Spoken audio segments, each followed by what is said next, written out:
BPSC 17वीं परीक्षा को रद्द करने के लिए पटना हाईकोर्ट में याचिका दर्ज हो चुकी है। देश के मशहूर वकील वाईबी गिरी इस केस को लड़ने वाले हैं। प्रशांत जी ने जब अनशन शुरू किया था तो 5 डिमांड था उनका कि उसमें एक बहुत इम्पोर्टेंट था कि 10 साल पहले से जितनी परीक्षाओं में क्वेश्चंस लीक हुए हैं माफिया के द्वारा या किसी तंत्र के द्वारा या कमीशन अथॉरिटी के द्वारा, एग्जामिनिंग अथॉरिटी, ये कोई नई बात नहीं है।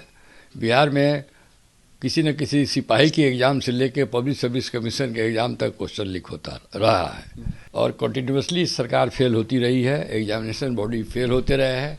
इसके पीछे माफिया है और ये कमीशन के लोगों का मिली भगत भी लोग कहता है या कम से कम फेलियर तो है ही। प्रशांत किशोर जी ने सबसे पहले कहा कि अभी जो 17वीं परीक्षा हुई है इस पे विद्यार्थी आंदोलन पर है, तो इसको हम लोग कंधा लगाएंगे, इनके आंदोलन को आगे बढ़ाएंगे और इनको साथ दिया। उन्होंने अनशन पर बैठ गए, अभी भी अनशन पर है और उन्होंने कहा कि तुमको हम न्याय दिला के रहेंगे, जी तोड़ प्रयास करेंगे।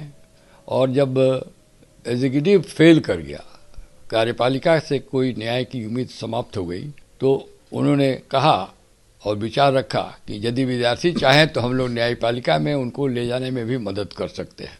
तो प्रशांत किशोर जी के इच्छा से या उनकी जो मंशा है विद्यार्थियों को मदद करने का, इस विचार से मैं और हमारा पूरा ये लीगल टीम मिलके और इसमें विद्यार्थी लोग आए, इन लोगों ने केस कहा और पॉइंट लाया और अपनी बात रखी और बताई, तो हम लोग को लगा कि नहीं, केस में दम है। हमको लगता है कि इतना बड़ा घोटाला हुआ है, इतना बड़ा इन्फॉर्मेटी, इलीगलिटी, अनफेयर मीन्स हुआ है, शायद चीफ मिनिस्टर को भी नहीं मालूम है। कौन कौन सी घोटाले की बात कर रहे हैं? जैसे पहला कि 2 दिन पहले 5000 विद्यार्थियों का सेंटर बदल दिया गया। इसका क्या मंशा है? क्या कोई फेवरेबल सेंटर पर फेवरेबल विद्यार्थी को ले जाना था? तो ये जांच का विषय बनता है। दूसरा, ये ट्विटर पर 13 तारीख को पूरे बिहार में क्वेश्चन लीक हो गया।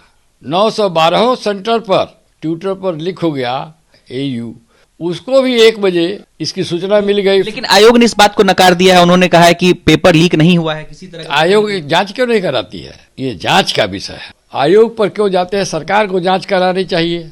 आयोग तो खुद कल्प्रिट है, इन्वॉल्व है। ये आयोग का फेल्यूर है। आयोग के पदाधिकारीगण, पदाधिकारी में सब नहीं, कुछ पदाधिकारी हैं। पेपर में लिख रहा है कि यूईओ भी कुछ पदाधिकारियों का इन्वॉल्वमेंट पाया है, प्राइवेसी।